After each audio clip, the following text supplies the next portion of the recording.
자, 오늘은 이제 제2절 대치4집 잘못된 집착을 다스림. 이때까지 이제 그 대성에 대한 가르침을 다 이제 그 풀이를 했고, 이제는 실제 수행에 이제 들어가야 되는데, 수행에 들어가려면은 조건이 있는 거죠.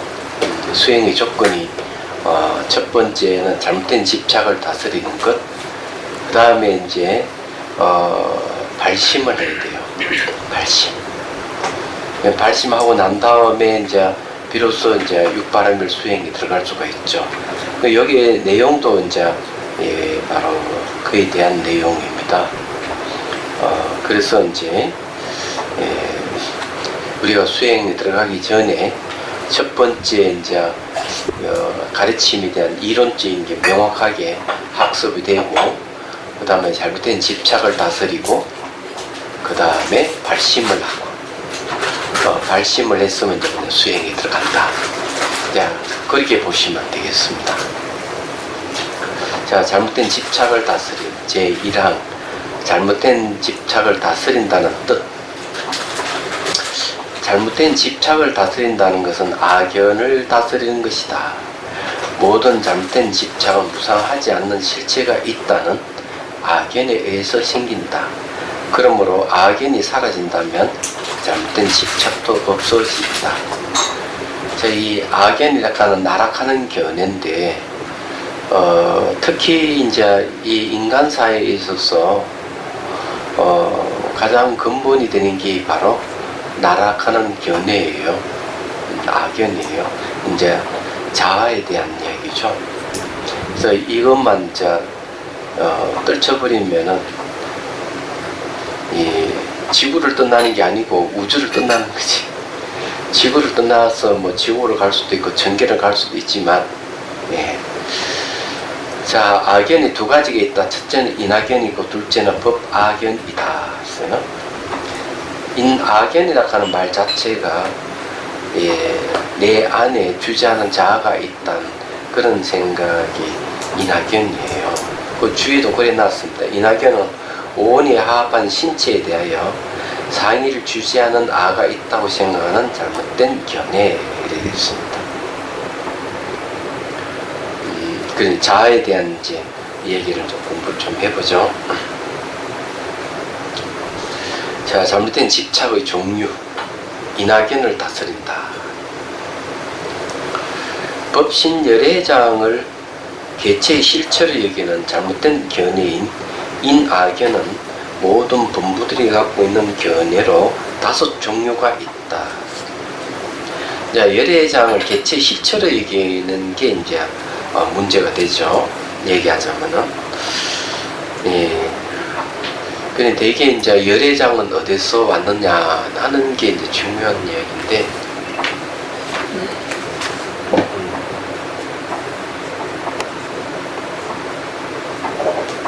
이 공성이 이제 상을 없애기 때문에,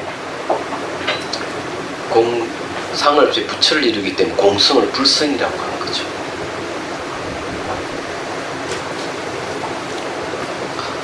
또 이제 이 불성은 부처가 될 이 종자는 씨앗은 이에게는 상상할도 무한한 잠재력과 가능성을 가지고 있기 때문에 이걸 이제 다시 열애장이라고 하는 거죠.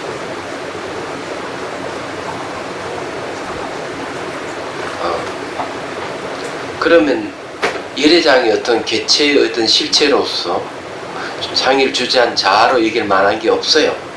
내용은 이 불성론에서 공성에서 불성이 왔다고 얘기를 분명하게 얘기를 하고 있으니까요.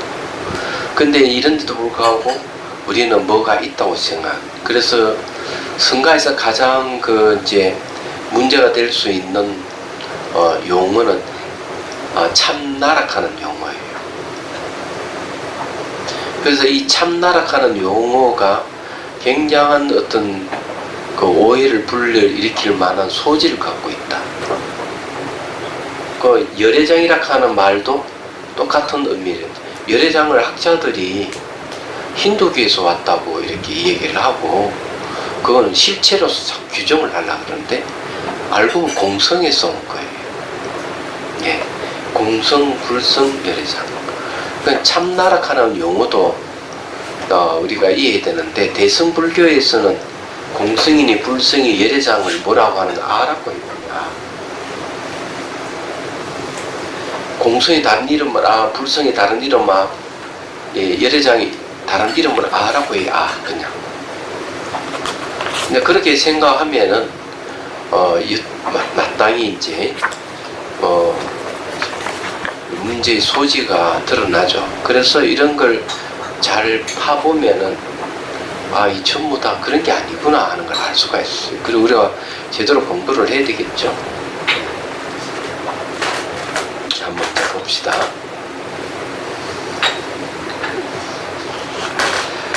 경전의 첫째, 경전에서 열애의 법시는 절대적으로 적막하여 호공과 같다라고 하는 뜻이 집착을 버리게 하는데 있는 줄 알지 못하고 호공이 열애의 본성이라는 견해를 갖는 것이다. 자, 호공과 같다 하는 비유를 든 걸 가지고 그 열애의 본성이 호공이다 이렇게 착각을 하는 경우가 있다 이거죠. 그래서 이 호공을 뭐라 부르냐? 호공을 나락하는 견해를 갖게 되는 거예요. 호공이 내다. 그러면 이렇게 이야기하는 분의 대표적인 사람이 누구냐? 이러면은 지금 그게 마음수련원에서 그 교주가 얘기하는 게 바로 그런 거예요. 호공이 궁극이다. 내가 호공이 되면 바로 내가 진리가 되는, 호공이 진리니까 내가 진리가 된다. 그리고 그것을 대영원이다. 그 대영원이란 말을 쓰는 거죠. 그럼 그것을 호공을 뭐로 보느냐 하면은 자아로 보는 거죠. 상의를 주지 않은 자. 그래서 대영원이고 창조주다. 창조주. 그러면은 이제 명확하게 호공이 대영원이고 창조주이기 때문에 모든 걸 만든다. 이렇게 얘기를 하고 있는 거죠. 그게 이제 마음수련원에서 그 우명이라는 교주가 하는 이야기입니다. 책을 보면 그렇게 나와 있어요. 그러니까 참 그런 거죠. 그런데 이제 능경에서는 뭐라고 얘기하느냐? 능경에서는 호공은 무지를 일으킨다. 호공은. 그래서 호공을 궁궐 여기에는 외도를 이름을 이렇게 얘기해요.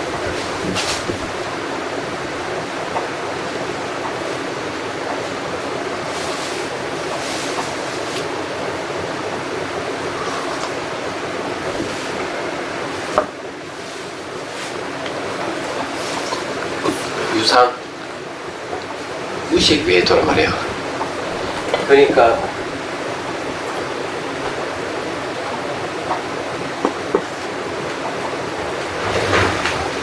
공으로 궁굴에게는 외도를 유상 무색 외도라고 해요. 근데 저기서는 생각은 있어요. 물질이 없는 거죠. 생각은 있는데 물질이 없는 걸 추구하는 외도라는 뜻이죠. 그게 이제 호공을 궁굴이 여기는 겁니다. 이 호공을 궁굴이 여기기 때문에 이 문제가 있는데, 우리 알아야 될 것은 호공은 인식 대상이 없는 거예요. 호공은 인식 대상 자체가 없어요. 다만 이 물질과 상대돼서 나타나는 것일 뿐이에요. 그래서 그 호공을 궁극으로 여기면은 사람 무지해질 수밖에 없어요. 그래서 능경에서 무지해진다. 호공을 이렇게 모든 걸 다 없애버리고 호공에 되는 자체를 유상 무색 외도다. 그런 이 자들은 참 너무 많다 이게야. 근데 귀신으로 표현해요. 죽으면은 귀신이 종류를 간다 이렇게 돼 놨어요. 그럴듯한 이야기예요. 제가 보니까.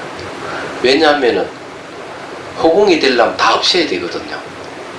그럼 호공이 되려면은 육체적인 거 형상 없애야 되잖아. 그 다음에 자기 과거 기억에는 생각도 없어야 돼요. 호공을 만들 수 있는 어떤 소지도 없어야 되니까 그냥 호공이 돼야 돼요. 그러니까 이제 때려 부수고 없애는 것을 주력을 하는 거죠. 보이고 들리는 이 세계도 다 없애야 돼요. 얘기하죠. 자기와 인연되는 걸 다 인연 끊어야 돼요.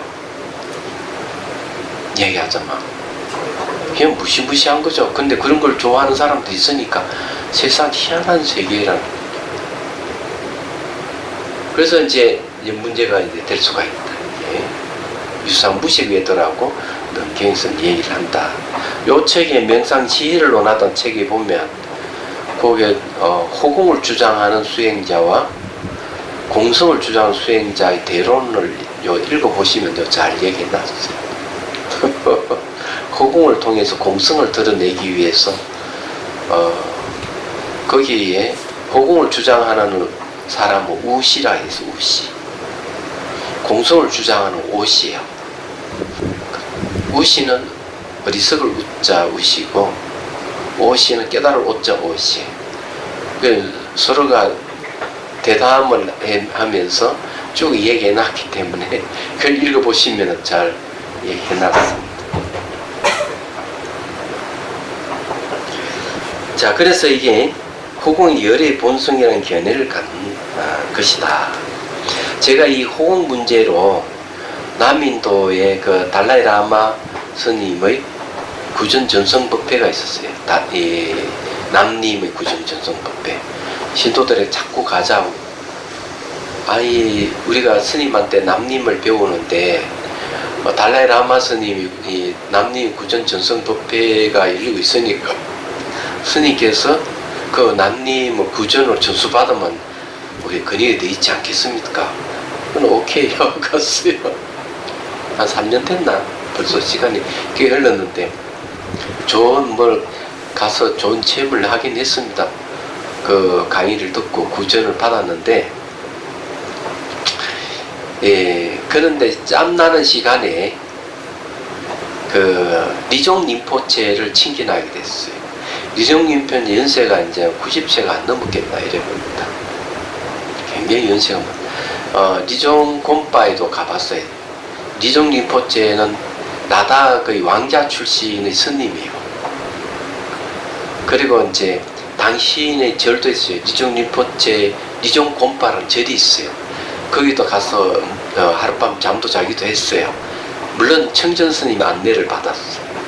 그래서 상당히 인상 깊고 그 사미들이 상당히 많았다는 인상이었어요. 절도 참 꼴짜기에 좋았어요. 한 번 더 가고 싶은 절이기도 해요, 거기가. 그래서 이제 남인도에 이제 그 리종 림포체는 그 쉽게 얘기하면 겔룩파의 그게 무슨 절이 수장입니다. 겔룩파 수장이죠. 만들어 말하면. 그래서 이제 친견하러 가서 제가 대뜸 이제 질문을 하나 던졌던 게, 우리나라에 이 나때를 부수 없애고 호공을 궁극 여기는 수련자가 있는데, 수련한 수련법이 있는데, 만일 이걸 하게 되면 어떤 결과가 옵니까? 그냥 물어봤어요. 첫마디가 즉각 대답 나오는 것이, 모든 인연이 다 끊어져 버리지. 인연 끊어져 버리지. 실제로 그걸 수련한 것도 한 분이 계셨는데 집에도 못 들어가고 내도 절로절로 단 보살이 진짜 인연, 세속 인연 다 끊어져 버려요. 그 보살이 그렇게 해가지고, 물론 그거 가서 배운 건 아닌데 어느 스님한테 이 호공수련법을 배웠다 하더라고요. 그건 잘못된 거죠, 사실은. 스님 외도 수행을 배워서 되겠어요? 그리고 이제 하는 이야기가, 아니 오온 자체가 원래 실체가 없는 건데, 자성이 없는 건데 때려 부수고 할 게 뭐가 있을까? 그렇게 이제 얘기를 했습니다. 그래서 이제 그런 게 있는데, 벌써 대승기신론에도 호공을 주제로 해가지고 이것을 자아로 여기는 외도가 있다고 한다면, 마음 수련원 같은 그런 수련법이 등장하는 것은 그렇게 새로운 게 아니라는 얘기죠. 안 그래요? 난 그렇게 생각을 해요. 자, 그런데 이제 때려 부수고 없애는 거 하면 그게 업이 되고 습이 되어가지고 이 폭력성이거든요. 윤리적인 문제는 생깁니다. 그래서 이제 그 문제에 대해서도 이제 한번 얘기를 해보죠. 호공 수련자하고 공성수행자가 있는데 두 사람이 산매에 들었다. 그럼 산매 속에서는 어떨까? 산매 속에서는 똑같이 아무것도 없어요. 산매에 들어있을 때는. 근데 딱 나왔을 때 문제가 딱 생기는 거예요. 나오면은 호공수련자는 이 사물에 대해서 별 반응이 없어요. 무감각해지는 거예요. 무감각해진다는 것은 매우 위험한 겁니다. 형상 있는 거 이것은 다 부정하는 것이기 때문에 부정하기 때문에 무감각해진다는 것은 윤리적인 문제가 발생할 가능성이 있어요. 어떤 윤리적인 문제가 발생하느냐 믿고도 되겠죠.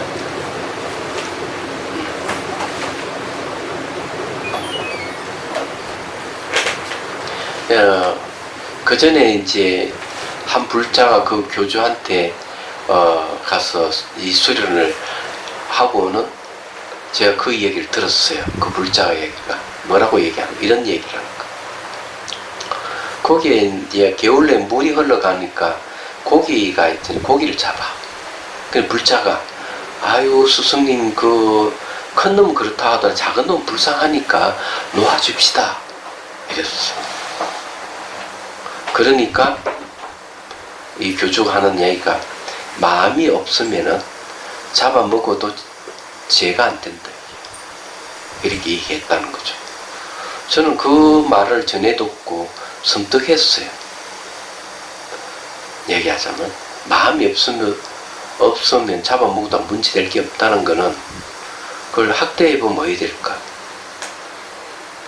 내가 도둑질을 해도 마음 없이 도둑질하는 것은 문제가 안 된다는 얘기죠.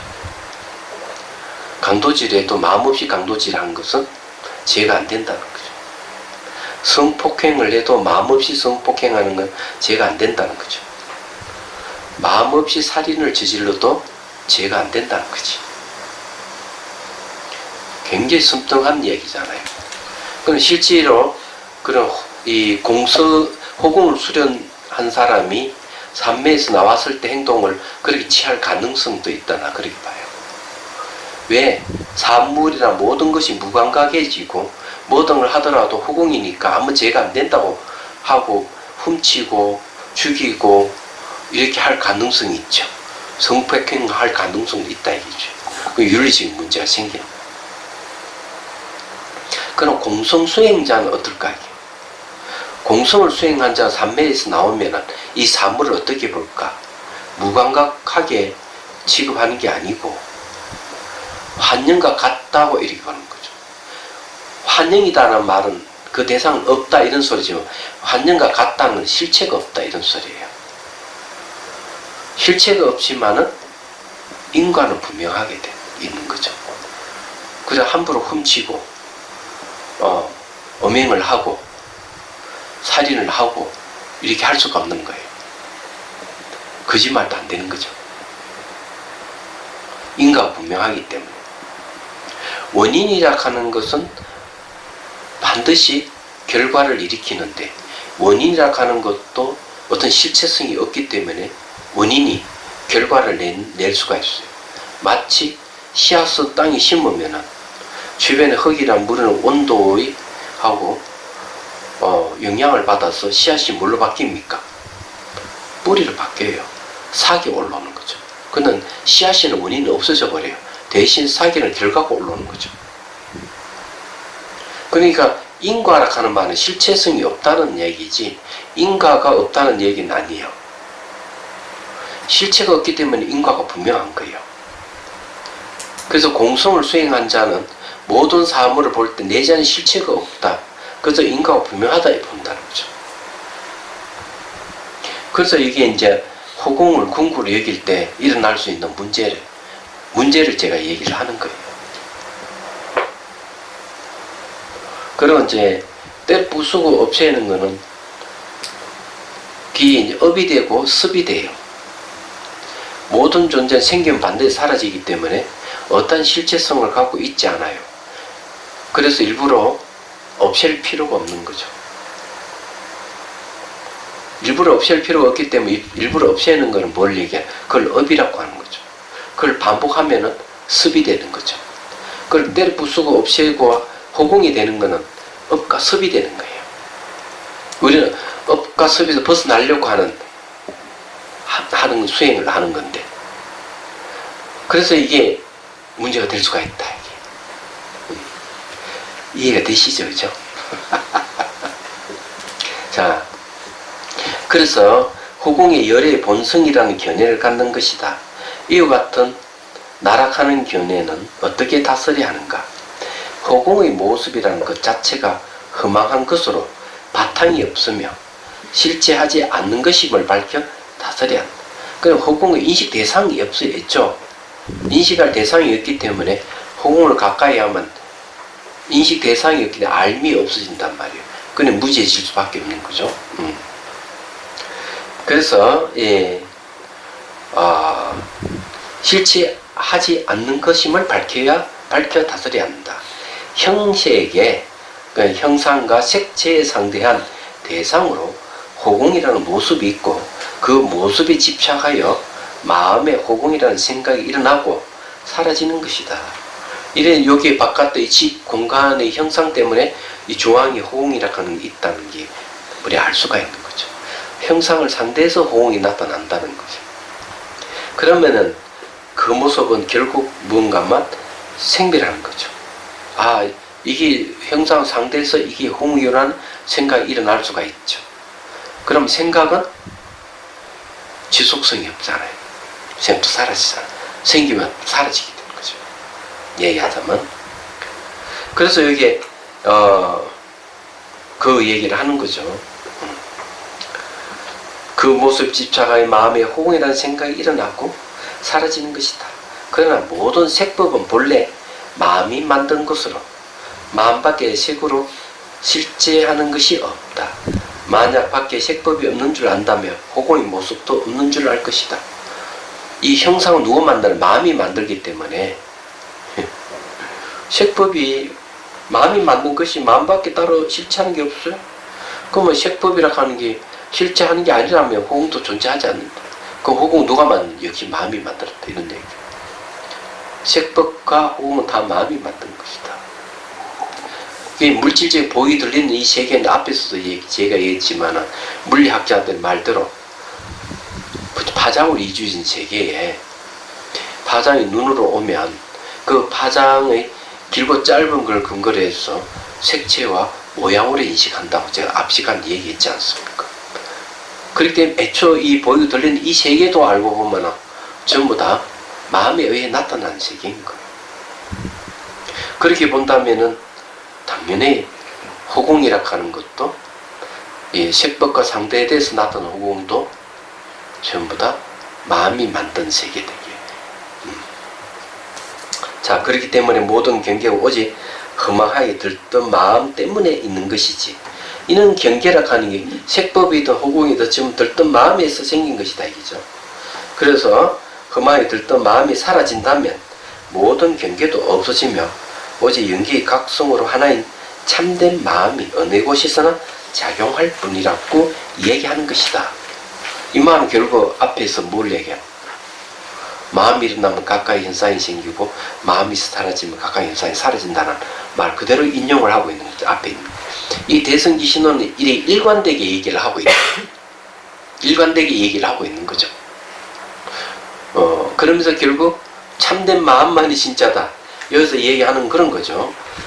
참된 마음 어디 곳에 작용할 뿐이다 하고 얘기하는 거죠.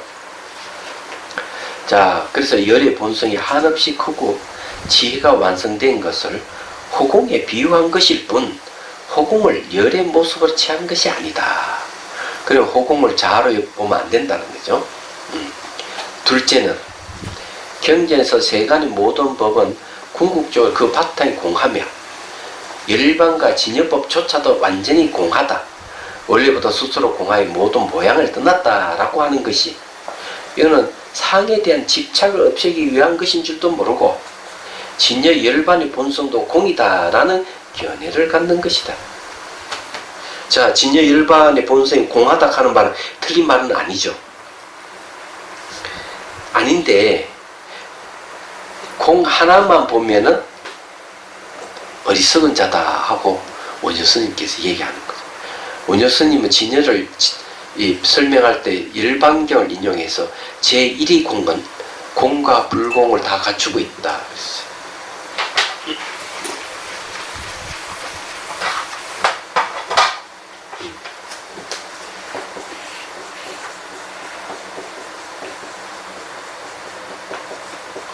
이 제1위 공은 공과 불공을 다 갖추고 있다. 이렇게 얘기하면 공 하나만 얘기하면 어리석어진다. 둘을 같이 얘기해. 자, 이 불공도 무자성이고 공도 무자성이에요.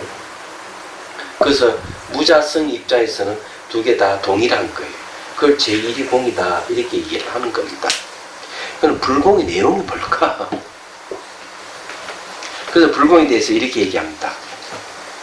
이와 같은 악연을 그러니까 진여 열반 본성이 공하다 하는 견해 악연을 어떻게 다스려야 하는가? 진여 법신의 바탕은 공하지 않고 한량없는 공덕을 본래부터 갖추고 있다는 것을 밝혀서 다스려야 한다. 그래서 여기 말하는 게 불공 무량한 공덕을 갖추고 있다. 무량한 공덕. 무량한 공덕을 갖추고 있는 것은 동하지 않다. 이걸 얘기해서 공이라 하는 말 하나에 빠지는 걸 경계한 말이죠. 그래 무량한 성공덕이라 하는 게 우리 앞에서 배웠듯이 겐지스 강의 모래알같이 많은 공덕이 갖춰져 있다. 그 공덕이라는 것이 요즘 말로 하면은 무한한 잠재력과 가능성을 얘기하는 거죠. 공덕이라는 것 사전적 용어로 보면은 훌륭한 결과를 낼 수 있는 원인을 공덕이라고 얘기하는 거예요.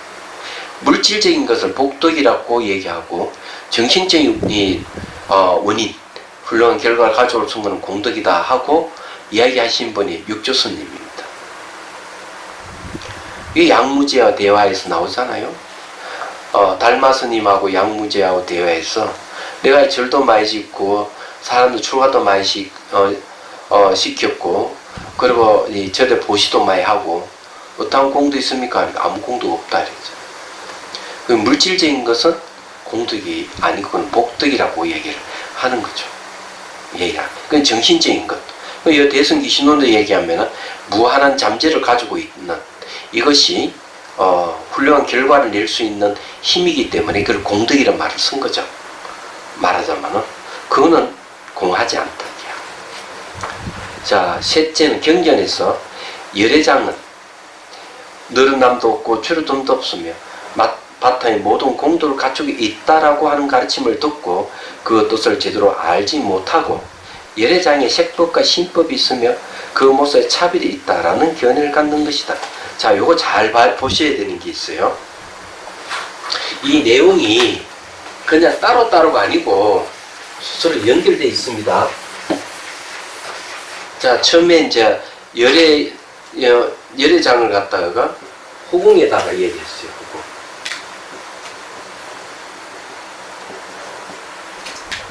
호궁은 아니다 이러니까 그 다음에 두 번째 질문이 뭡니까? 공 하니까 공 아니다고 했죠. 그래 공 아니다 하니까 그럼 우리 마음의 본성은 열애장의 이 마음 본성은 여기서 뭘 얘기하는 이거 너른남도 저른도 없다면 색법과 신법이 다 있다 이게 색심 이법이 다 갖추고 있다. 그럼 이 차별이 아니냐 이게. 그래 그 모습에 차별이 있다는 견해를 갖는다 이게. 그러니까 호공을 부정해 공을 부정해 버리니까 그러면은 불공이잖아 불공. 그죠? 열애장의 불공을 얘기를 하니까 불공에는 색습이 다 갖추고 있지 않느냐 이렇게 이제 온 거죠. 그리고 이 딱 순차적인 가만히 보면은 알 수가 있는 거죠. 호공을 다스렸더니만 공에 빠져 있고 또 공을 다스렸더니만 그 갖추어져 있는 것이 그냥 차별이라고 막 이렇게 견해를 낸다 이런 얘기죠. 자, 이와 같은 악연을 어떻게 다스려야 하는가? 오직 진여 그 자체가 무량한 공덕을 갖고 있다는 뜻으로 그렇게 이야기하는 것뿐이며 생멸하는 물든 법을 상대해서 청정한 열애 공덕이라고 차별하여 이야기하고 있을 뿐임을 다스린다 했어요. 자, 여기서 이야기하는 게 이제 진여 그 자체는 무량한 공덕을 갖추고 있는 것이다. 생멸하는 걸 상대해가지고 이 청정한 여러 공덕을 얘기했을 뿐이야. 색법과 신법 차별을 얘기하는 게 아니다. 이렇게 이제 얘기를 하는 것이죠. 그럼 여기서 청정이라 하는 용어를 이해를 하셔야 된다. 청정. 네, 앞에서 제가 얘기했지만 청정은 생로병사, 생멸이 없는 걸 청정이라 그러는 거죠. 그러면은 열애장에 갖춰져 있는 신법도 청정이고 색법도 청정이라고 할 수 있죠.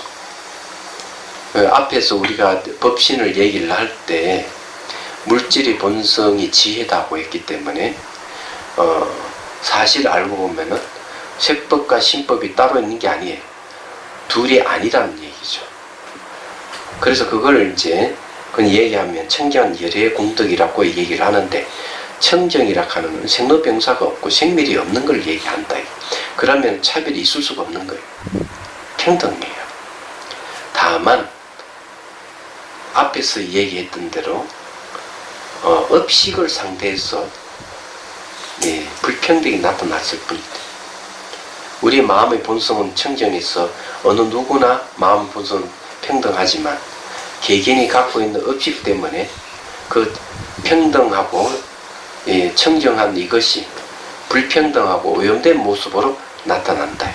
그게 차별이다. 그건 앞에서 우리 공부했던 바예요. 참 별로 어려운 건 없네요. 그죠? 넷째는 경전에서 모든 세간의 생사 윤회하게 하는 번뇌의 물든법도 다 열애장의 의지에 서 있으며 어떤 것도 진열을 벗어나지 않는다라고 설명하는 듣고 그 뜻을 제대로 알지 못하고 열애장 자체의 모든 세간의 생사 윤회하게 하는 번뇌의 물든법을 갖추고 있다는 견해를 갖는 것이다.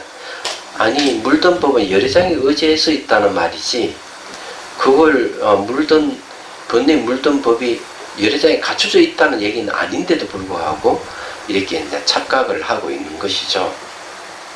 그럼 이걸 어떻게 이제 다스려야 하느냐 하는 겁니다. 우선 이제 생사윤회하는 게 열애장의 의지에서 있다는 말에 대한 얘기를 좀 해보죠.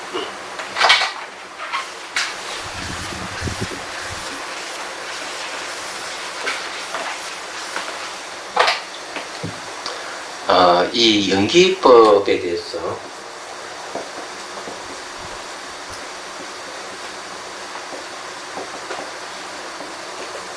네 소로 나눕니다. 첫째는 무시일해란 말을 씁니다. 두 번째는 일체법 의지라는 말을 쓰고 있어요. 세 번째는 윤회가 있어요. 네 번째는 열반이 있습니다.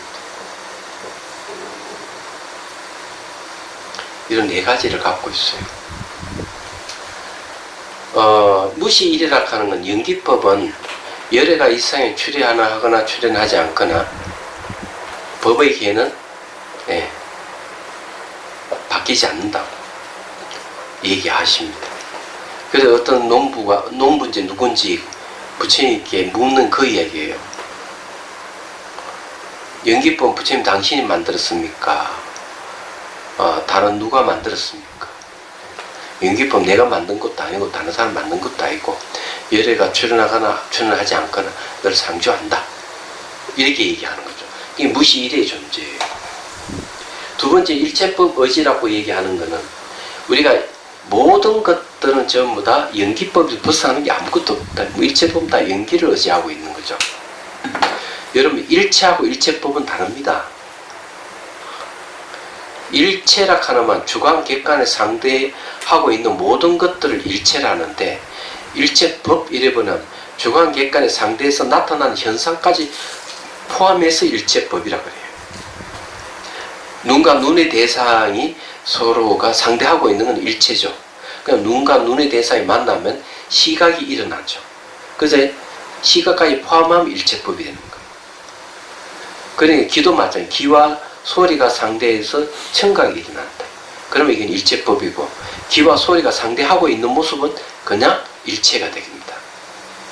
이런 건 이제 명확하게 이해돼요. 그 다음 윤회가 있다고 하는 건 뭘래요?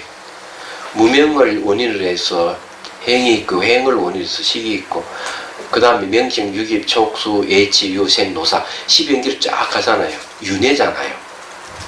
그러니까 윤회의 모습도 연기법이라는 것이지, 이 윤회하는 물든 모습이 연기법 안에 갖춰져 있다는 소리는 아니죠. 일반도 뭡니까? 문명이 소멸하니까 행이 소멸하고, 행이 소멸하면 식이 소멸, 식이 명식, 유깁, 촉수, 예치, 유생, 노사 다 소멸해버려요. 그 일반이에요. 그 윤회는 유전 연기를 얘기하고, 일반은 환별 연기를 얘기해요. 그래서 쉽게 말해 윤회하는 것 자체도 연기라는 얘기예요. 단지 이 연기를 깨달으면은 열반을 얻는 거고, 못 깨달으면은 윤회하는 것이지, 연기에서 벗어나는 아무것도 없다는 뜻이에요. 얘기하자면. 그런데 이것이 대성으로 오면 어떻게 될까 하는 문제가 있는 거죠. 자, 연기법을 좀 더 하면은, 자, 이것이 있으므로 저것이 있다. 이거 다 아시죠? 이것이 소멸함으로 저것이 소멸한다. 이것이 일어남으로 저것이 일어난다. 이것이 없으므로 저것이 없다. 왜 이 이야기를 하는가 하면요,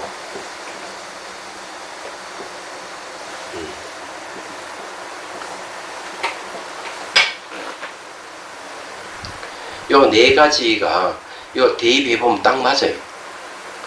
이것이 있으면 저것이 있다. 무명이 있으므로 윤회가 있다. 예. 이것이 소멸, 저것이 소멸한다. 무명이 소멸함으로 이것이 소멸, 저것이 소멸해버리죠. 무명이 소멸한 생로 노사 다 소멸해버리죠. 그건 열반이에요. 이런 식으로 딱 보면 이게 윤회와 일반을 설명을 딱 맞아요. 대성에서는 연기법이 바로 마음의 본성입니다.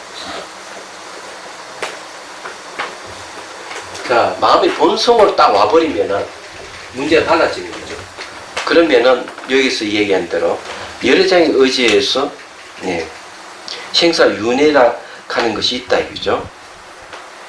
그러면은 연기법이 마음의 본성이라면은 윤회법이 우리한테 갖춰져 있는 게 아닌가? 이렇게 의심할 수 있는 거죠. 여기서 얘기하는 이야기 그런 얘기입니다.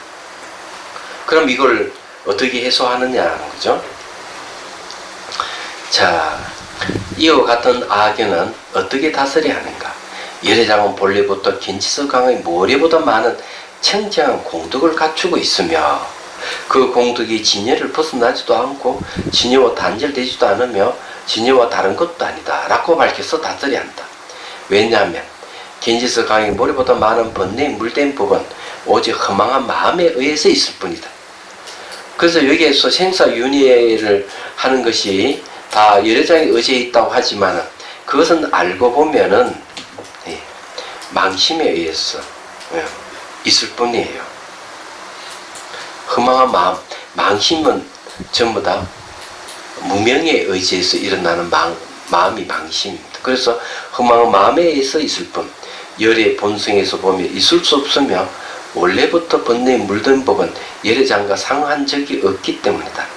만약 열애장 자체가 허망한 번뇌법이 있다면 수행을 통해 열반을 정득할 때 마음법이 영원히 종식된다고 하는 것은 옳지 않기 때문이다. 자, 여기에 중요한 말은 물든 법, 번뇌에 물든 법은 열애장과 상한 적이 없다. 이 굉장한 말이에요. 그래서 이거는 이제 열애장은 청정심이고 물든 법은 오염된 거잖아요. 근데 청정은 생멸이 없고 오염된 건 생멸이 있습니다. 이 두 개가 만난 적이 없다 그랬어. 만날 수도 없고요. 그럼 이것이 그러면은 순사들의 법문에서는 어떻게 나타나느냐, 이렇게 나타나죠. 육조대사의 법문에 이런 게 있습니다. 육조단경이 나오는 건 아니고요. 나에게 하나의 법이 있는데 머리도 없고 꼬리도 없고 중간도 없다. 유도 아니고 무도 아니고 인과법도 아니고 마음도 아니고 색깔도 아니다. 이것이 무엇이냐? 어린 신의 스님이 이렇게 얘기합니다. 그건 우리 마음의 본성, 우리 본성입니다. 이렇게 얘기해요. 그러니까 주장자를 딱 때려요. 때리고는 아프냐니까. 아픕니다. 맞아요. 당연히 아프죠. 그런데 이 신의 스님이 이렇게 감히 할 말씀 드리자면 이 아픔을 받아들이지 않습니다.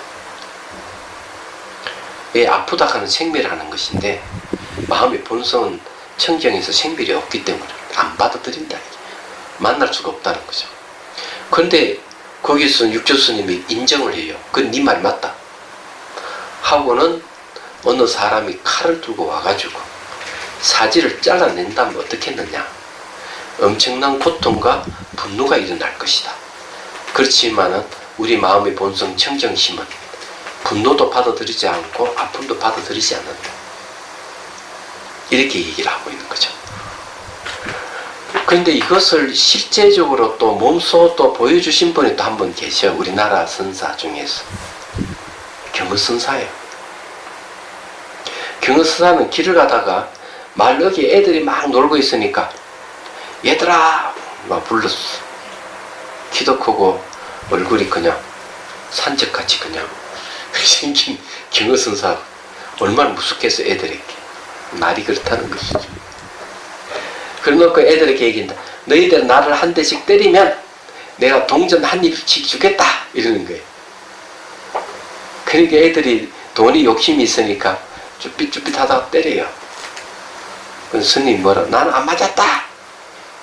다른 애가 탁 때리면은 나는 안 맞았다. 이러니까. 아니 돈 안 주려고 그러지요. 그래 준다. 때려라. 동지 한잔 줘가면서 맞을 때마다 자기는 안 맞았대. 그건 똑같은 얘기죠. 맞으면 아프지만 그것은 생멸하는 마음이고 자성이 청정한 마음은 그런 걸 안 받아들이는 거죠. 그래서 안 맞았다고 얘기하는 거예요. 그래서 이런 내용을 잡으면 알 수가 있는 것이다. 그래서 이게 한량없는 얘기 번뇌, 원래부터 번뇌에 물든 법은 열애장하고 상응한 적이 전혀 없다. 이렇게 얘기를 하는 거죠. 그럼 어째서 그러면 번뇌에 물든 법이 열애장에 의지해 있느냐 이러면은 그거는요, 열애장은 진여잖아요. 무명이 진여에 영향을 줘버리면 진여가 망심의 모습을 나타내는 거예요.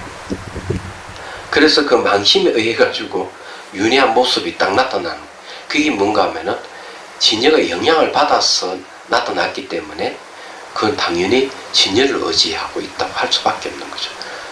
진여 자체에 갖추고 있는 건 아니에요. 진여가 망심 모습을 나타낸 거죠. 쉽게 말하면 열애장이 망심의 모습을 나타냈을 뿐이에요. 그렇지만 그 망심하고 열애장하고 서로 만날 수가 없는 거죠. 말하자면 그렇게 보면 되는 겁니다. 그래서 여기에서 얘기한 원래부터 번뇌에 물든 법은 열애장과 상관 적이 없기 때문이다. 만약 열애장 자체에 허망한 번뇌법이 있다면 수행을 통해 열반을 정득할 때 망법이 영원히 종식된다고 하는 것은 옳지 않기 때문에. 그런데 이 번뇌법이 열애장 자체에 갖추고 있다? 그러면은 열반을 정득해도 망법이, 허망한 법이 계속 있어야 된다는 거죠. 허망한 법이 허망하다 하는 말은 무슨 말인가 하면은 변한다는 뜻이에요. 변하게 되면 허망하다는 뜻입니다. 변하지 않는 건 허망한 것이 아니에요. 열반은 변하지 않기 때문에 허망하지 않지만, 예, 그 망념은 변하기 때문에 허망한 거예요. 그 열반은 망념법이 없는 겁니다. 그래서 망법이라 하는 있을 수가 없는 거죠. 허망한 현상은 열반에는 있을 수 없는 겁니다. 자, 그래서 이게 요 딱 보면 첫 번째 허공을 들었는데 허공 아니다. 그럼 공성일까? 그럼 우리 마음 보면 공성입니다 하니까 너 그거 아니야. 이랬지. 공성이 아니라고 하는, 그럼 모든 게 갖춰져 있으니까 색부가 신부가 갖추고 있다면 그건 차별법입니다 하니까 너 그거 아니야. 또 부정을 했어. 그러니까 그래 아니라고 하지만 그도 뭐 생사 윤회하는 거 여러 장 의지에서 있지 않습니까? 그게 갖춰져 있습니다. 또 계속 네 번째 공격을 하니까 그거 아니야. 그건 망심에서 일어나는 것이, 청정심은 그런 걸 한 번도 만난 적이 없어. 상응을 안 해. 하고 탁 쳐버렸죠. 자, 그 다섯 번째 또 이제 문제 제기를 하겠죠.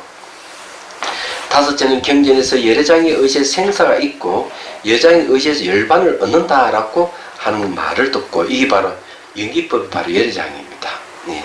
그도 나왔죠. 말 듣고 그 뜻을 제대로 알지 못하고 중생의 시작이 있다라고 여기며, 나아가 중생의 시작이 있기 때문에 여러 개에서 열반을 성취하더라도 열반이 끝날 때 다시 중생이 된다는 견해를 갖는 것이다. 근데 이거는요, 능경에도 나옵니다. 이런 이야기는. 거기도 이제 중생과 부처가 평등하다고 한다면, 예, 그러면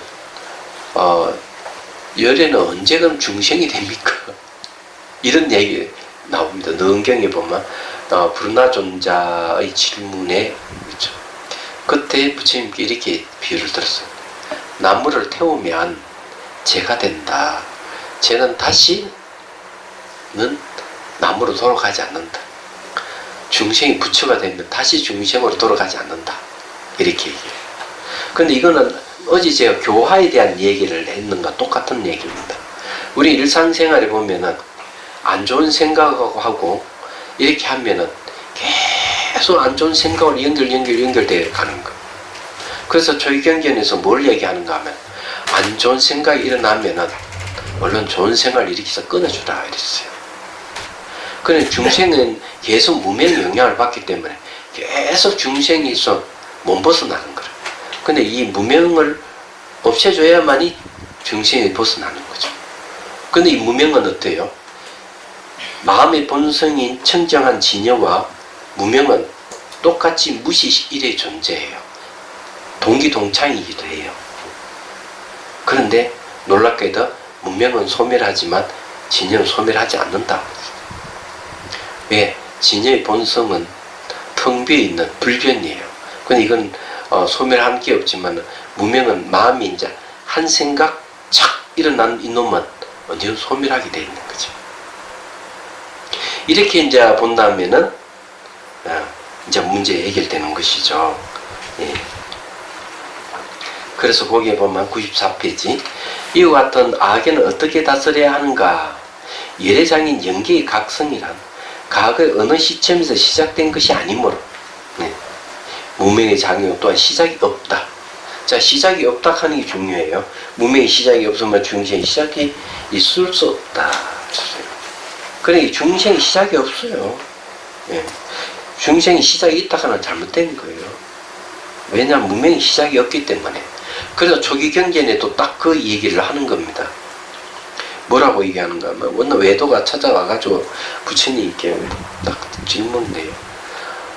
예, 생로병사가 왜 있습니까? 예, 늙고 병도 죽으면 왜 있습니까? 너 태어났기 때문에요.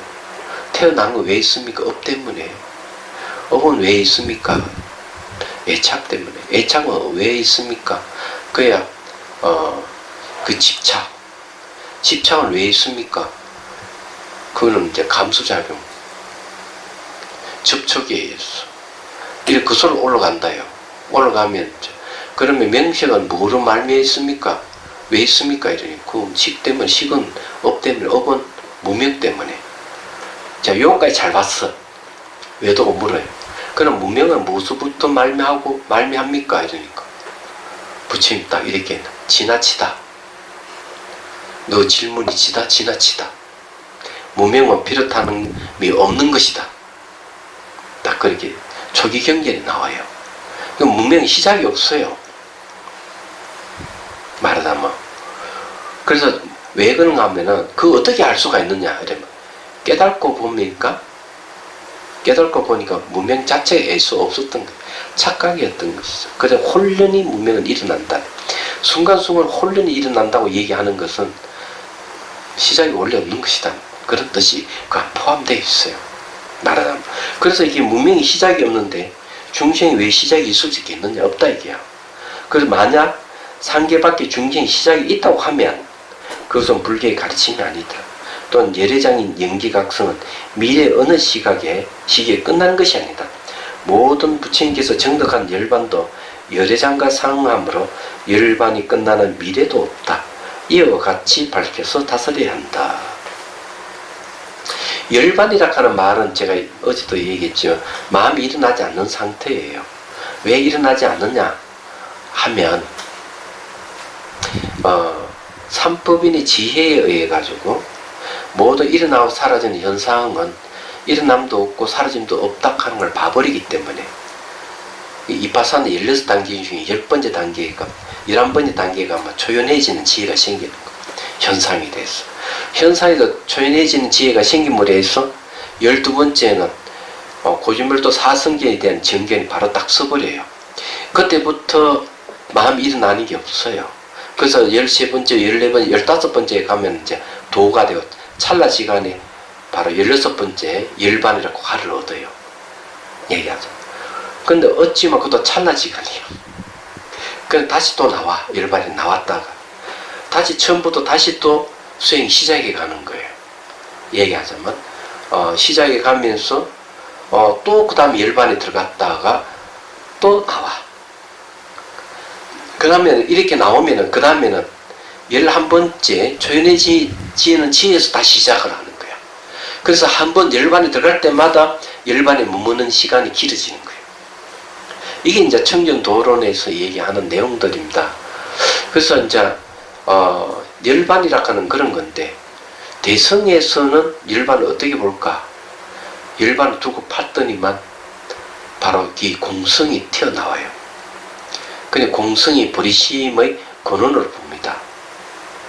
그래서 열반이 머물지 않는 마음이 생기죠. 열반이 머물을 보면 중생들 구제가 안 되니까 중생 구제해야 된다 이게요. 자기 열반에 머물을 보면 자기는 편안하지만 많은 일체 중생들이 고통받고 있는 거죠. 얘기하자면. 그래서 열반에 머물지 않는 연민심을 일으켜가지고 중생 구제하는 이게 보리심이에요. 이게 대성의 시작이에요. 그 대성은 고진별도 사성제 중에서 멸성제에서 시작하는 것이 대성의 출발이고 그거의 첫 출현이 반야경이에요. 공성을 얘기하는 이유가 거기 있던 것이죠. 그래서 여기 또 똑같이 얘기하는 열애장과 상응함으로 열반이 끝나는 미래도 없다. 왜? 열반이 마음의 본성이에요. 마음의 본성이 이것도 역시 무시실의 존재. 처음도 없고 끝이 없는 거예요. 그래서 대성이 오면 일체법 열반을 얘기합니다. 특히 하음경에서 일체법 열반을 얘기를 하죠. 이게 다른 점이에요. 얘기하자면. 자, 96페이지를 넘어갑니다. 내용 그런 어려운 건 없죠, 그죠? 쉽습니다. 이제 그냥 술술술 이제 넘어가네요. 자, 법악연을 다스림. 자, 오옴이니까 오온이죠. 오온 등의 법에 실체가 있다고 집착하는 법악연은 수행 근기가 둔한 성문 영각이 갖는 견해이다. 이게 왜 그러냐면요. 이유가 있는 거예요. 법악연을 얘기하는 성문 영각 견해다고 얘기하는 이유가 있는 겁니다. 그럼 이때까지 악연은 주제하는 아. 네. 그러니까 내 안에 주제하는 아를 얘기를 했어요. 자, 성문 영각은 아공 법률을 얘기합니다. 대성은 아와 공하는 똑같지만은 법도 공하다 이렇게 얘기하죠. 이 공이 있을 유를 논파를 하는 거죠. 모습. 이게 다른 점이에요. 그래서 이게 성문 영가에 갖는 견해다, 이 법학견은. 자, 여기 이제 특징을 우리가 알아야 되는 게 있는데, 인악견은 주제하는 자아를 얘기합니다. 아주 자아가 미시해가지고 온몸으로 돌아다닌다. 든지, 네, 미시한 이것이 모함 꽉 차 있다든지, 뭐, 여러 가지 견해가 있어요. 그래서 그것이 말하게끔 하고, 생각하게끔 하고, 행동 옮기게끔 하는 게 인악견이라고 하는 거예요. 네. 그렇지, 그런 건 없다는 걸 어떻게 알 수가 있느냐. 그래서 이걸 이제 딱 논의해보면 이런 거예요. 오온과 악견이 아락하는 것이 동일한 것이다. 고 하면 어디 될까? 오온은 5개의 결합체이기 때문에 자아도 5개의 결합체가 나야 된다는 거죠. 그러면 그 자아는 허망한 것이 된다. 오온이 해체되듯이 자아도 해체된다. 그러면 자아를 오온과 동일하다고 얘기하면 틀린 것이다. 근데 오온을 밖에 따로 자아가 있다 이렇게 한다면 그건 자기하고 아무 무관한 것이기 때문에 네, 그거는 자아가 없다고 보는 거죠. 주제는 자아가 없다고 보지만 별개의 것이니까. 하나로 합해도 틀리고 별개의 것이라 틀린 거예요. 그런데 그보다는 자아가 없다고 명확하게 아는 방법이 있어요. 그 미인의 왕문경에서 얘기를 합니다. 차 한잔 하시죠. 잡는 것을 잡으셨죠. 예? 잡으셨죠. 자비? 스님만 안 잡으셨죠. 조르신다. 말씀이죠. 예, 녹화된 거 열심히 다시 들으시오. 네, 알겠습니다. 제 이야기가 재밌는 이야기는 없습니다. 그래서 좋은 거지 뭐.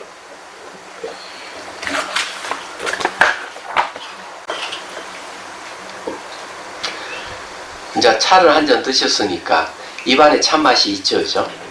이제 찬맛이 있으면 내가 맛본다는 생각을 가질 수는 있어요.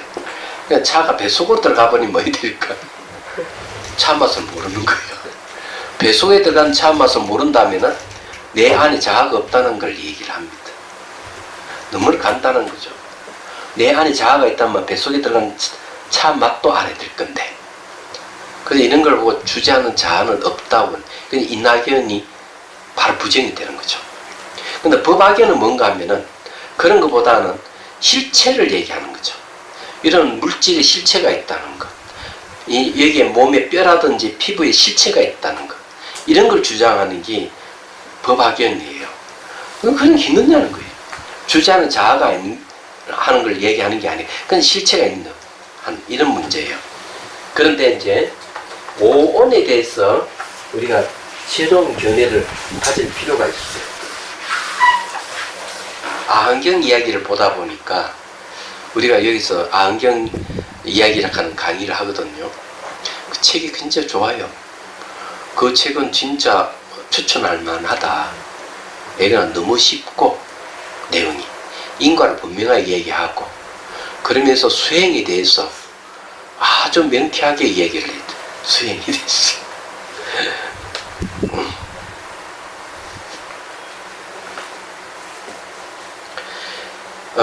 거기에서 이제 법구경 이야기에서 뭘 얘기하고 있는가 하면 각종이 또 생난기 또 사라져버렸어요. 오온. 네.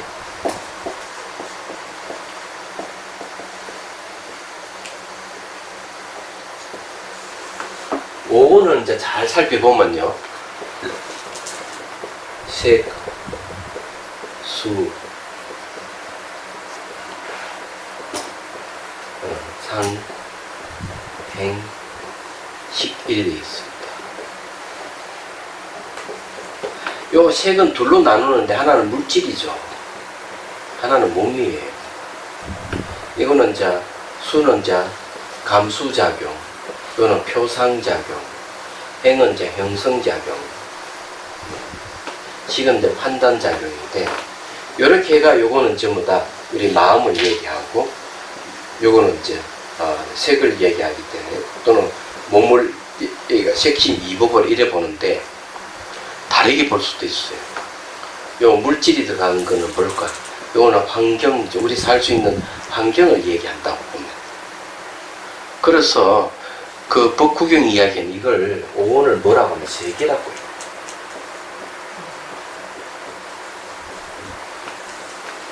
이렇게 표현. 만약 요거 분석해 보면 오원이 세계가 맞아요. 온 우주가 그냥 오원이에요.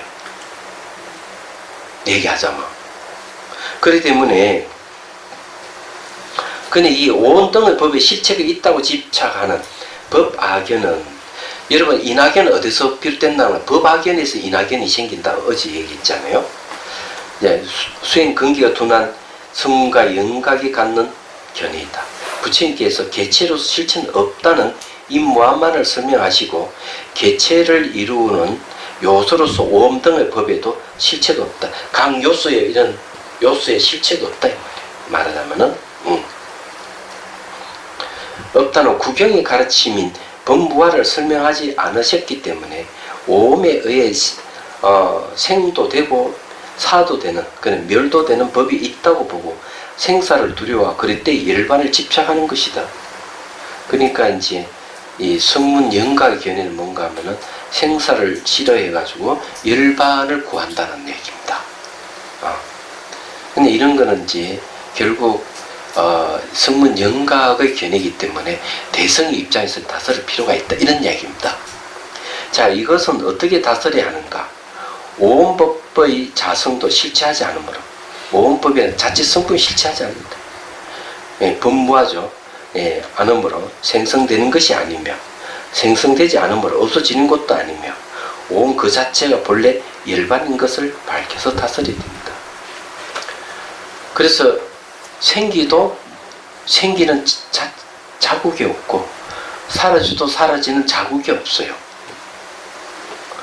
그래서 여기 오온이 생멸하는 것도 분명한데, 그 오온을 뚝 파고 들어가 보면은 생멸이 없는 거예요. 불생불멸이에요. 그래 본래 열반이다 이게야. 저 어제 얘기 소리 같은 거 들으면은, 소리가 매 순간 보면 생겼다 사라졌다 하는데, 그걸 좀 더 파고 들어가면 생길 때 살펴보면 생긴 자국이 없어요. 소리가 사라진 흔적이 없어요. 그렇게 돼 매 순간 소리가 생멸을 하면서도 생멸이 없는 거예요. 그게 자성의 바탕이 비어 있는 거죠. 그렇게 보는 방법, 그게 이제 수행을 하는 이유가 그거예요. 말하자면. 그래서 이 법학연을 이렇게 다스렸대. 실체가 없다. 아주 멋진 내용이에요. 자, 허망한 집착을 완벽하게 다스림. 허망한 집착을 완벽하게 뜬다는 것은 어떤 뜻인가? 번뇌에 오염된 법과 열반이 청정한 법이 다 상대적인 것일 뿐, 번뇌는 열반 그 자체로서 쓰라는 것은 어느 것도 없다는 것을 아는 것이다.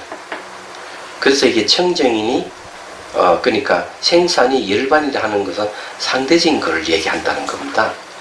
그렇기 때문에 모든 원래부터 형식도 아니고 마음도 아니고 지혜도 아니고 분별 인식도 아니고 있는 것도 아니고 없는 것도 아니면 궁극적으로 무엇이라고 말할 수 없는 것이다. 말과 생각을 떠났다 얘기죠. 그럼에도 불구하고 여러 가지 설명이 있는 것은 여러께서 중생을 위해 좋은 방편을 써서 임시로 설명하여 중생을 바른 법으로 인도하고자 하는 것임을 알아야 합니다. 그 뜻하는 바는 모든 중생이 망념을 벗어나 진리에 들게 하고자 어쩔 수 없이 말을 썼을 뿐이다는 거죠. 분별된 모든 법을 기억하는 망념에 의해 마음이 생겨나고 없어져서 참된 지혜를 정득하지 못하기 때문이다.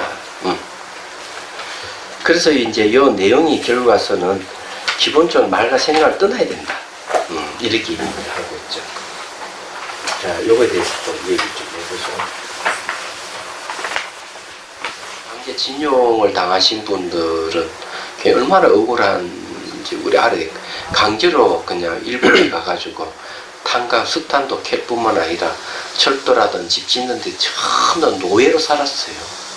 심지어는 그 히로시마 뭔가 원자 폭탄이 터졌을 때 어떻게 했는가 하면 그 석탄 캐던 사람 다 나와가지고 그 청소 다 했는데 방사능에 피폭돼가지고 그리 고생을 한 거예요.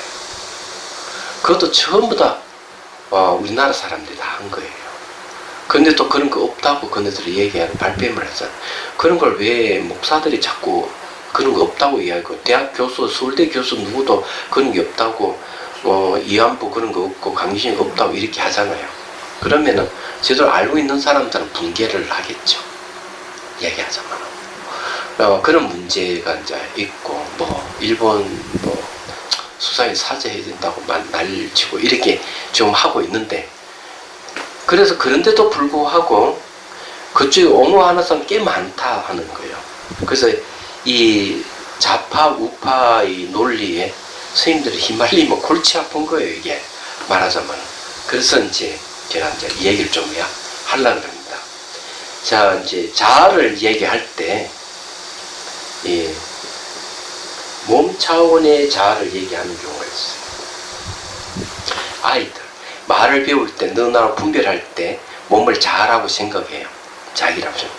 근데 이제 유치원 다니면서 초등학교, 중학교, 고등학교, 대학교, 대학원, 사회생활 일을 할 때는 마음이 자아가 되는 겁니다. 그래서 사는 사람들은 요 수준에서 살아요. 요 수준에서.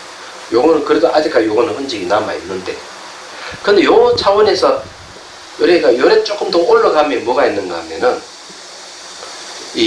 나락하는 존재는 우주의 한 부분이고 자연의 한 부분이다. 그러면서 자아부정이 됩니다. 자아부정하는 사람이 나와요. 그럼 여기 이제 요거는 상위 수준이, 요거는 중위 수준이에요. 말하자면 요거는 하위 수준이죠.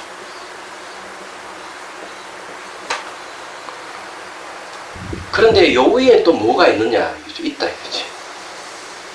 요 위에 바로 공성을 깨달은 분이 있습니다.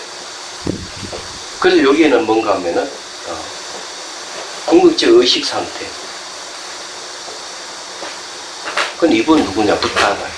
이렇게 주장하시는 분이 누구냐면 켄 웰러라는 사람이에요. 그러면 우리가 자아를 얘기를 하면서 하는 단계는 바로 중간 수준에서 다 일어나.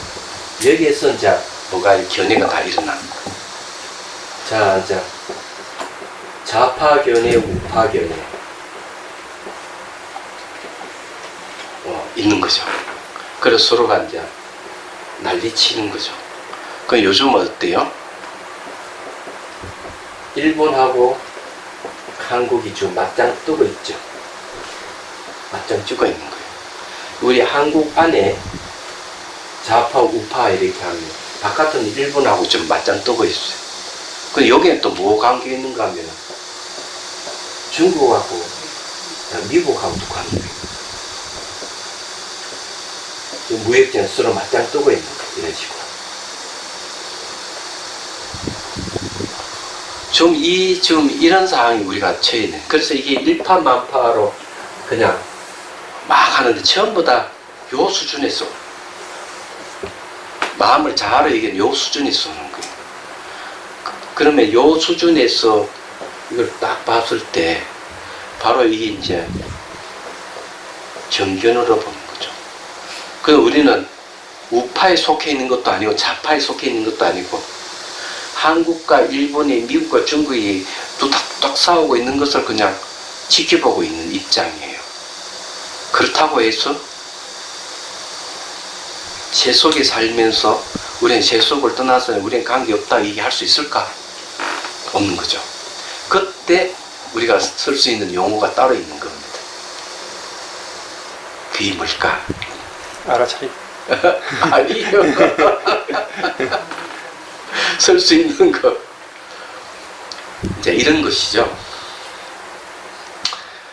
우리는 이런 걸 떠나서 세상을 관조를 하지만 세속에 같이 살기 때문에 세속의 간섭에 따라서 좌파, 우파, 일본, 중국, 한국, 미국을 논한다는 거예요. 세소의 간섭에 따라. 내용은 뭐냐? 이 정견을 갖고 있는 어디도 휩쓸리지 않는 거예요. 어디도 휩쓸리면 안 되는 거예요. 휩쓸리지 않되 단지 세소의 간섭에 따라서 좌파, 우파 얘기하고 일본과 한국을 얘기하고 미국과 중국을 얘기하고 세계 정세를 얘기를 하는 거예요. 얘기하잖아. 이게 필요하다. 치우치지 말고. 마치 뭐 같은가 하면은 아니 부처님은 무아를 얘기하면서 얘기할 때 내가 어떻고 너가 어떻고 왜 자아를 얘기합니까? 이런 질문이 있거든. 이때는 이렇게 무아가 진실이지만 세소의 간섭에 따라 내가 어떻고 너가 어떻고 얘기할 뿐이다. 우리는 이런 세소의 간섭을 무시해버리고 살면 어디 될까? 생활 못해요. 안 돼요. 어차피 우리는 속죄 속에 있으니까. 그래서 요걸 이제 얘기하면 지금 요거는 속죄를 얘기하고 요쪽에는 이제 진죄를 얘기하는 거죠. 그래서 진죄와 속죄의 관계를 분리되어 있지 않다. 지금 어디나 중론에서 저 얘기를 하는 거예요. 진죄는 말과 생각을 뜻나는 세계지만 이 진죄의 진리를 펴려 그러면 속죄의 언어를 빌려서 펼 수밖에 없다고 용수보살이 중론에서 얘기를 하고 있습니다. 그래서 우리 스님들이 어떤 견해를 갖고 뭘 한다고 하지만은 우리는 이런 정견을 갖고 무아와 공성에 대한 정견을 갖고 세상을 대하지만 세상의 시류를 무시하는 게 아니라 세상의 간섭에 따라서 좌파 우파를 논하고 남북도 있네. 남북 여기 남과 북도 있어. 그거 빠졌네. 남과 북도 있고 좌파 우파가 있고 일본 중국 이렇게 돼 있지만 이 세소의 간섭에 따라서 우리는 대해야 된다. 이걸 말씀드릴 수가 있어요. 그래서 이 세계가 전부 다 악연의 세계입니다. 이 속죄가 바로 다 통틀어서 악연의 세계다. 이렇게 보면 세상의 간섭에 의해서 따른다는 것이 딱 와닿지 않는데요. 그 간섭에 의한다는 게 어떤 건가요? 습관, 관습. 관습. 세소의 관습에 따라서 진실은 무하지만 세소의 관습에 따라서 아를 얘기한다는 거죠. 간섭으로 알아들은 거예요. 관습이 아니고 관습. 바람풍 하면 바람풍. 바람풍하고 저기 다릅니다. 이거는 간섭하고 관습은 다릅니다. 잘 쓰지 않는 용어니까 관습. 네. 자, 오늘 여기까지 하고 뭐 질문이 있으면 하시오.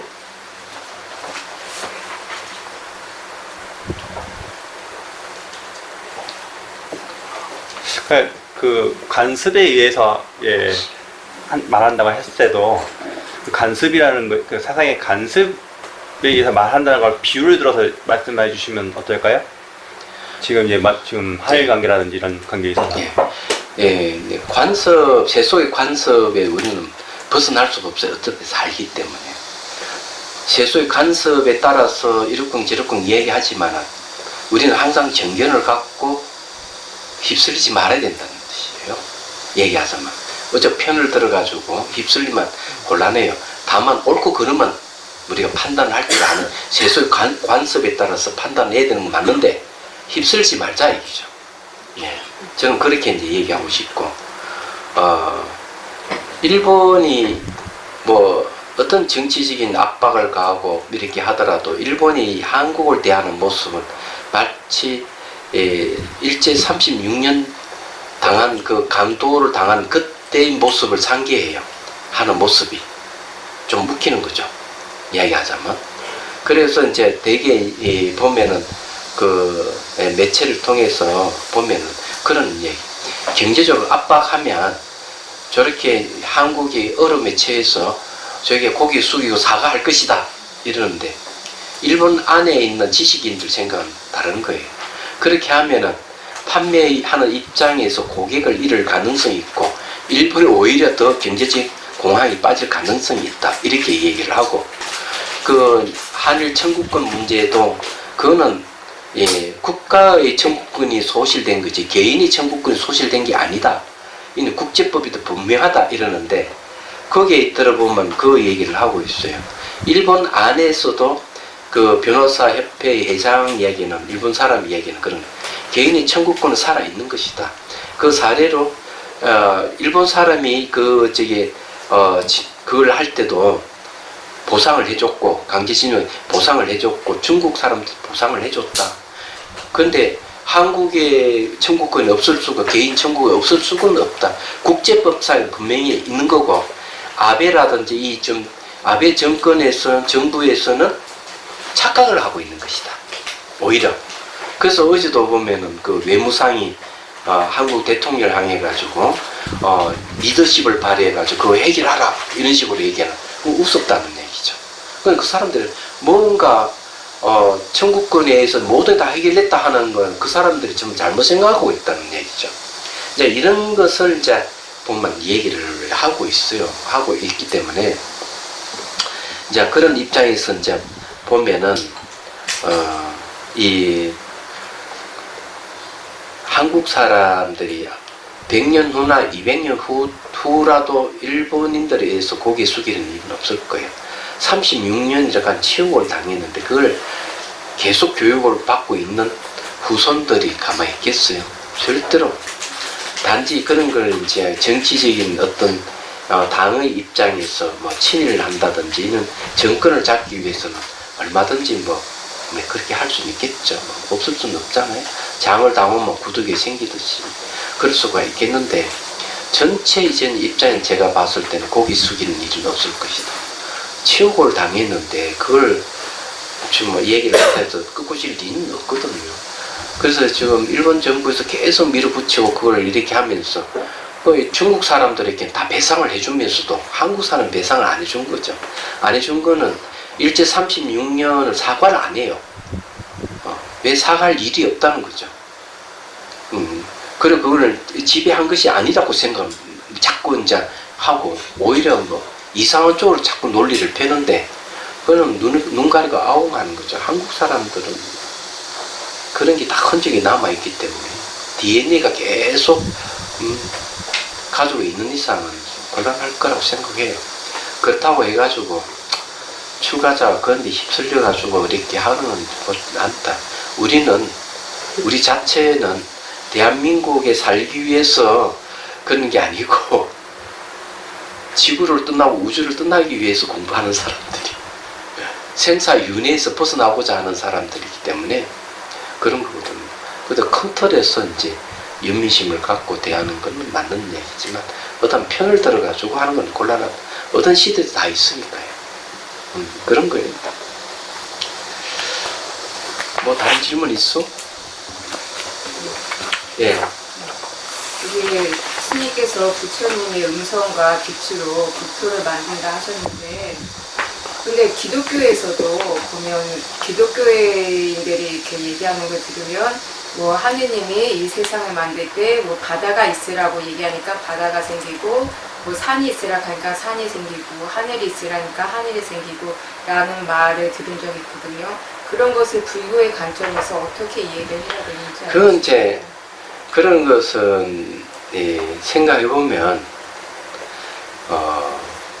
굉장히 그 원시적인 얘기잖아요. 예. 원시적인 그런 원시적인 얘기고 현대로 치면 있을 수 없는 증명할 수 없는 얘기거든. 딱 논리적으로 따져보면 원시 시대 때는 신에게 권능이 있다고 생각할 땐 그것이 받아들였지만 요즘 시대에 그걸 받아들인 사람 과연 몇이나 될까 하는 생각을 하고 있고 오히려 과학적으로 얘기하면 마음이 창조주다고 얘기를 해요. 불교에서는 마음이 창조주다. 이거 분명하게 얘기합니다. 화엄경이 그 얘기하잖아요. 일체유심조라는 말. 그래서 등장한 건데 제가 한 번은 그런 군부대에서 벌써 오래됐네요. 군부대에 뭐 사건이 많이 생기고 하는 게 이군사령부에서 이걸 해결하기 위해서 이제 그 많은 학자들, 전문가들을 초청해가지고 심리치료 상담 방법을 뭐 하나 만들었어요, 사실은요. 그래서 이제 누가 맞는지도 모르고 그 종교인들 대거 참여했습니다. 불교뿐만 아니고. 그래서 어느 군 부대에서 이제 그걸 워크숍을 해야 되나? 2박 3일 동안 하는데, 그냥 하필이면은 뭐 스님하고 선님, 신부, 목사, 순녀, 정녀 이런 한 그룹이 돼가지고 토론을 하게 되는 거죠. 심리적인 문제에 대해서.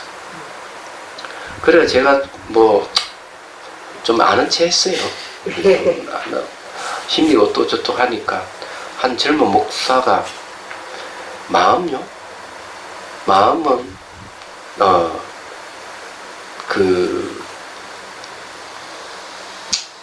성령을 받아들이는 마음을 영성이라 그럽니까? 영성의 한 부분에 지나지 않지요? 이렇게 얘기했어요. 그래, 그 말을 듣고 제가 알아들었어요. 예, 기독교에서 말하는 성령에 대해서 제가 이 신부님하고도 대화도 해보고 해봤는데, 좀 달라요.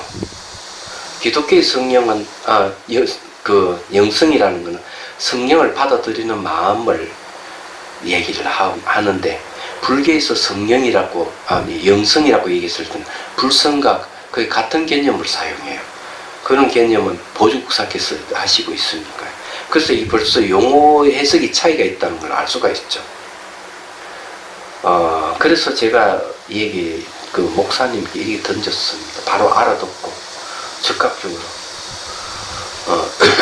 그 영성의 한 부분이라 하는 순간, 하나님은 이 우주를 창조하셨다고 하는데, 알고 창조하셨습니까? 모르고 창조하셨습니까? 그냥 물었어요.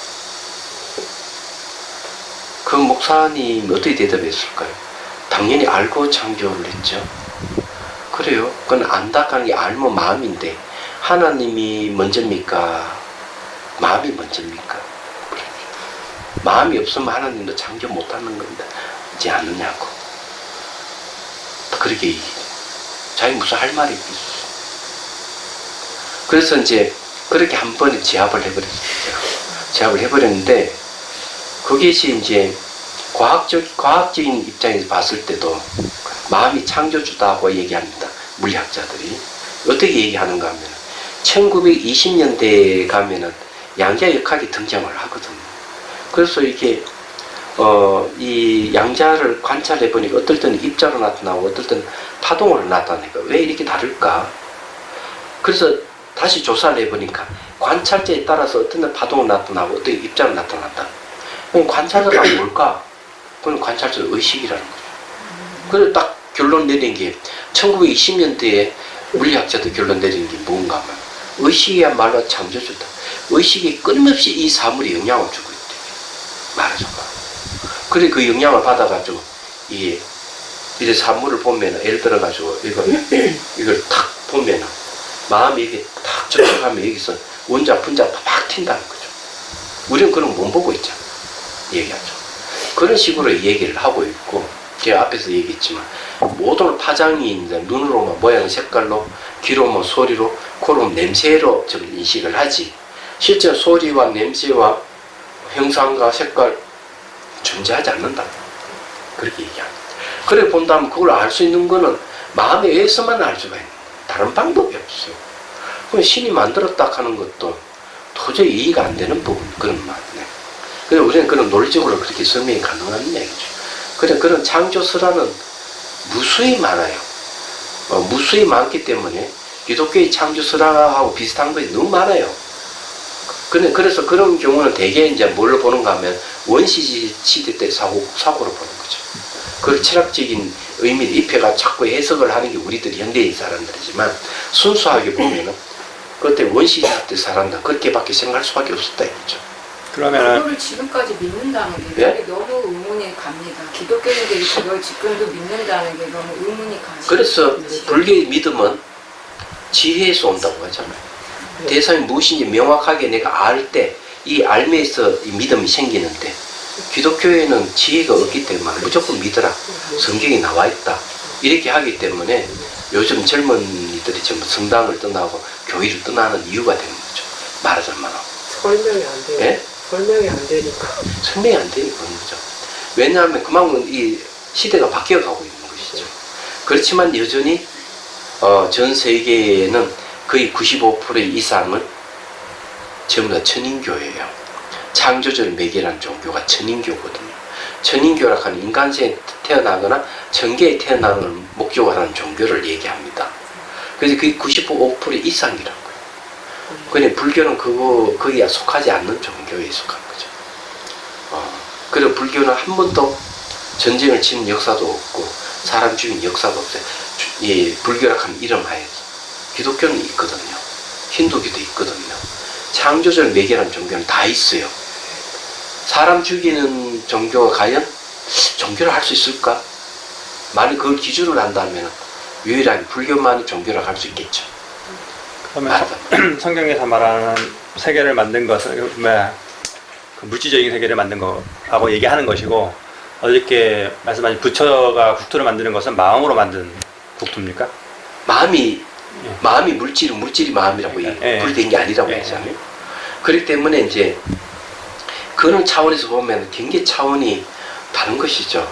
말하자면 이 보이고 들리는 것도 전부 다 마음의 현상으로 보고 있으니까.